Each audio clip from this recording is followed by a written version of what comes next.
Quando eu era pequeno, eu ouvia muitas histórias contadas por minha avó Luciana.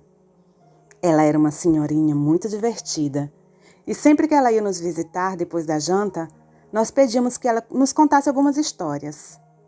Era eu e meus 2 irmãos, Júnior e Alberto. Meu nome é João. Hoje eu tenho 60 anos e minha querida avó já não está mais entre nós, assim como meu avô Bernardo. Ambos já partiram e deixaram muitas saudades em nossa vida. Mas minha avó sempre dizia pra gente: meninos, tenham cuidado, pois ao anoitecer as coisas mudam. Muitos seres e criaturas passam a andar livremente durante a noite. Como falei antes, minha avó gostava muito de contar histórias. Nós morávamos em um interior no Maranhão e após a janta, nós pegávamos os tamboretes e íamos lá para o terreiro para ouvir algumas histórias que ela gostava de nos contar. Vou contar aqui da forma que ela contava para a gente, do jeito que eu lembro.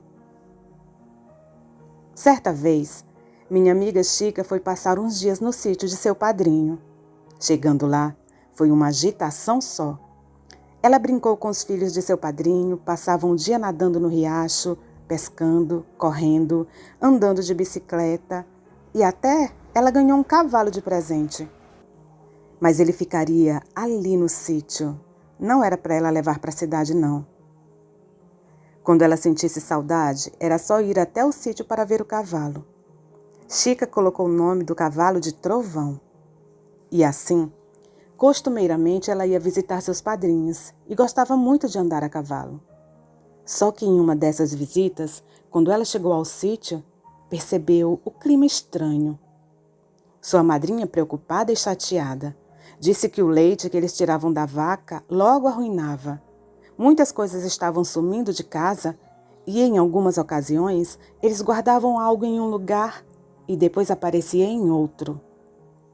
E o que era que fazia isso, vó? Perguntou Júnior. Calma, eu vou chegar lá, dizia a vovó. E assim a cada minuto íamos ficando mais e mais curiosos. Bom, continuando a história, disse minha avó. No dia seguinte, Chica levantou-se cedo para ir com o padrinho dar uma volta de cavalo. Mas quando eles pegam Trovão, percebem algo muito estranho.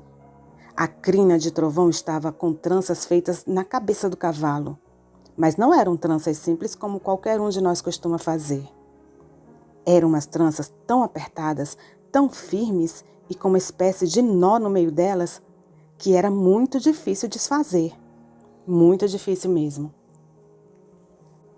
Então o padrinho de Chica disse a ela que era obra do danado do Saci. Ele estava fazendo de suas travessuras esses dias. Chica disse que não acreditava nessas coisas. Isso não existia. Ah, existe sim, minha querida, falou o padrinho de Chica. Não só existem, como ficam perturbando a gente quando querem alguma coisa. Vou ter que arrumar um jeito de tirar esse danado daqui. Vou lá na venda daqui a pouco comprar um pouco de fumo e botar ali na entrada da mata para ele. E assim ele fez. E não é que depois disso, por um longo tempo, nada mais sumiu sem explicação e nem o leite azedou mais. E a crina de Trovão, depois que ela foi cortada, pois ninguém deu conta de desfazer as últimas tranças do Saci, cresceu e ficou bem bonita. Saci, vó? E isso existe? Perguntei a ela. Menino João, existe sim. E muitas outras coisas que você nem imagina. Sempre tratem com respeito à natureza, pois ela é viva e tem seus protetores. E é melhor não brincar com eles. E brincadeira tem hora. Vocês peçam sabedoria a Deus para agir bem nas situações da vida. Certa vez, o avô de vocês se colocou em um risco muito grande por pura imprudência e orgulho. O caso foi assim, vou contar para vocês. Nessa época, o avô de vocês e eu ainda éramos recém-casados. E ele tinha por volta de seus 25 anos, mais ou menos. Teimoso como ele só. Eu avisei, mas ele não quis me ouvir. Passou um aperreio danado. Nessa época surgiu um boato que estava correndo bicho no lugar. O pessoal estava apavorado, muita gente reclamando com o padre e o padre sem saber o que fazer, pois algumas pessoas já tinham visto o bicho. Outras tiveram algumas galinhas comidas, porcos, e o bicho estava danado. Não tinha outra conversa na região a não ser o bicho, o lobisomem. Todos estavam com medo. E o medo era tanto de noite quanto de dia, pois ninguém sabia quem era o lobisomem e todos desconfiavam de todos. A situação estava tensa.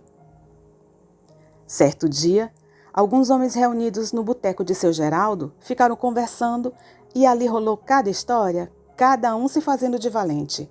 Dizia que se encontrasse com o bicho iam fazer e acontecer, ou seja, cada um dizia ser mais valente que o outro. E a cachaça vai, cachaça vem.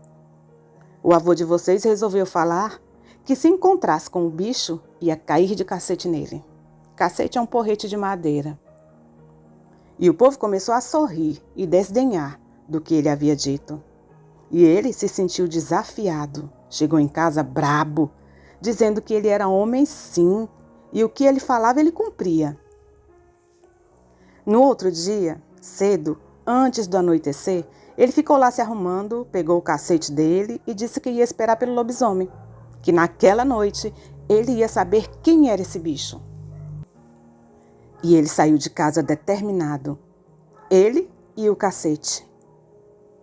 Ele ficou escondido lá no mato boa parte da noite, até que lá pras tantas, segundo ele, percebeu a aproximação de alguma coisa. Ficou quieto e atento.